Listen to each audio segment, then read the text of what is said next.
ఈ సంక్రాంతి పండుగ తిథి నాడు మేషరాశి జాతకులు ఇలా చేయండి, శివానుగ్రహం మీకు కలుగుతుంది.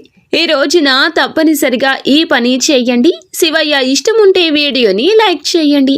ఉదయమే తలస్నానం చేసి ఆకాశాన్ని చూస్తూ శివుణ్ణి మనసులో తలుచుకుని ఈ మంత్రం చదవండి. కుటుంబంలో మనశ్శాంతి ఏర్పడుతుంది, సంతానం కలుగుతుంది. ఉద్యోగం లేని వారికి ఉద్యోగం కలుగుతుంది. వ్యాపారంలో ఖచ్చితంగా భారీ లాభాలు చూస్తారు. ఆర్థిక ఇబ్బందుల నుంచి బయటపడతారు. ఇంతకీ ఈ మంత్రం ఏమిటి అంటే, ఓం సర్వేశ్వరాయ విద్మహే స్థూల హస్తాయ ధీమహి తన్నో రుద్రం ప్రచోదయాత్. ఈ మంత్రాన్ని 11 సార్లు జపించండి, మరచిపోవద్దు. అద్భుతం చూస్తారు. మీకు ఇంకా ఇతరత్ర ఎటువంటి సమస్యలు, సంతాన సమస్యలు, భార్యాభర్తల సమస్యలు, స్త్రీ పురుష వశీకరణం కూడా చేయగలరు మా గురువు గారు. 3 రోజుల్లో పరిష్కారం లభించును. నమ్మకంతో సంప్రదించండి.